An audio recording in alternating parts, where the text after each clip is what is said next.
Superbike. 4 as du pilotage.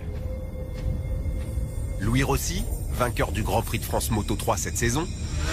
Mike Di Meglio, champion du monde 125 en 2008. Randy Depugné, 118 départs en MotoGP, le meilleur pilote français actuel. Et enfin Philippe Monneray, notre pilote essayeur, ancien vainqueur des 24 heures du Mans. Entre les motos japonaises qui trustent les victoires en compétition et les européennes qui font un retour en force, quelle est la machine la plus rapide? En course pour le premier run, les 4 motos japonaises en version libre. La Kawasaki ZX-10R, la Suzuki GSX-R 1000, la Honda 1000 CBR et la Yamaha R1. Par tirage au sort, Louis Rossi se retrouve sur la Kawasaki, Mike Di Meglio sur la Suzuki, Randy Depugné sur la Yamaha et Philippe Monneray sur la Honda.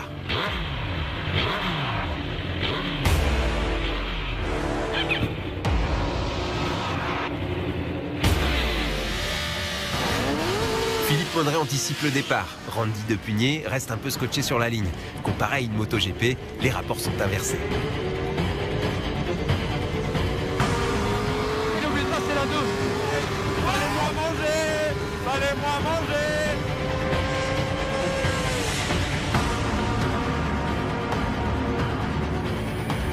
Réglementation oblige, le compteur est bloqué à 299. Mais la Kawasaki avec Louis Rossi à son guidon atteint les 300 km/h et l'emporte assez nettement devant Mike Di Meglio sur la Suzuki. Honda et Yamaha sont en retrait.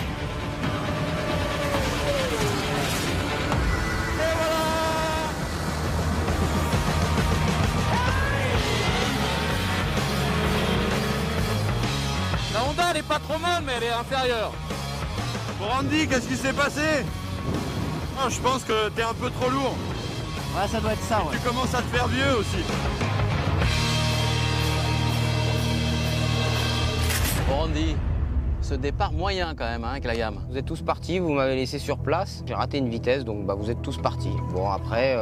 Alors Louis t'as gagné avec la Kawa. Ouais, elle est plutôt pas mal, elle marche bien, puis un bon départ avec ça, l'électronique marche bien pour pas que ça capte de trop, donc ça permet de rester à fond, puis derrière il y a pas mal de puissance, donc non, du début à la fin c'était plutôt joli. Bon, bah on y retourne.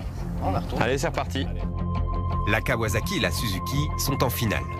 La R1 et la CBR vont-elles devoir affronter en repêchage la BMW 1000RR et la Ducati 1199 Panigale, les deux européennes? De conception beaucoup plus récente, elles sont supposées être plus performantes. Est-ce que cela se vérifie en piste? À voir maintenant.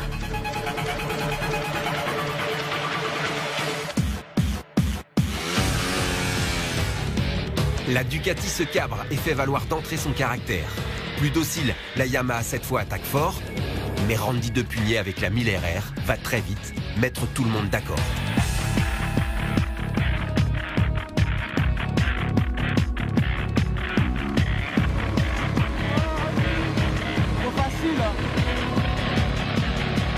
Derrière, la Ducati reprend l'avantage d'un rien sur la Yamaha. 300 km/h tout rond, la BMW s'impose à une vitesse similaire à la Kawasaki.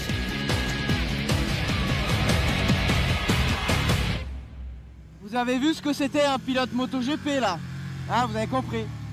Ouais, ça, fais pas le malin. La BMW est en finale. La Ducati est également qualifiée, définitivement éliminée la Yamaha et la Honda, moins puissantes.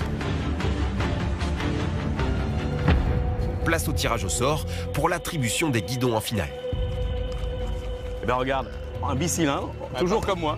Fais gaffe, parce que sur les départs, ça lève un peu. 2-3, c'est Bon, compliqué. Bah écoute, je vais essayer d'avoir les bras. Mike, et vous, quelle moto vous aurez? On va voir ça. Kawasaki. Oui, c'est à vous de tirer au sort la machine pour la finale. La Suzuki. Le 1000 GSX-R. La BM. Donc plutôt une bonne affaire. Ouais, je pense qu'avec Mike, ça va être serré, on verra. Moi, je peux faire un bon départ avec la Suzuki. Ouais, mais le but, c'est d'arriver premier au bout. Et la Ducati, vous y croyez pas? Bah, t'es un peu vieux, Philippe, donc on sait pas, faut voir.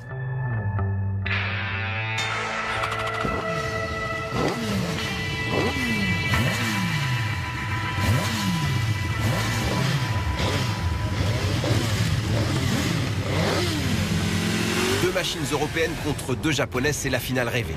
Alors que la Ducati demande à être domptée, Louis Rossi effectue le meilleur départ avec la Suzuki. La Kawasaki est toute proche et prend rapidement les devants. Plus longue à se lancer, la BMW fait ensuite un retour spectaculaire. Plein gaz, la victoire se joue comme annoncé entre Randy Depugné et Mike Di Meglio.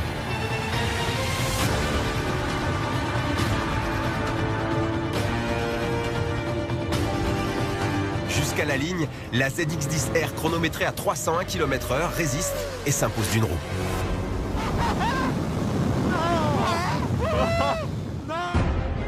Troisième de cette finale, même sans assistance électronique, la GSX-R demeure une valeur sûre. Quatrième, la Ducati, elle a laissé les pilotes un peu sur leur faim, mais l'esthétique, le bruit, le couple fabuleux du bicylindre italien sont des atouts considérables. Dotés de toutes les évolutions électroniques issues de la compétition, 2 motos sortent du lot, la BMW et la Kawasaki. Ah, pour rien, j'ai battu, tout couché. Moi, je pense que la moto, elle tire trop court, ce qui fait que l'avantage qu'il a eu au début, il l'a gardé. Mais ils sont vraiment très proches, les deux là. 2 machines aux performances très proches, comme les pilotes lorsqu'il s'agit de faire quelques burns et célébrer en fumée ce nouveau défi.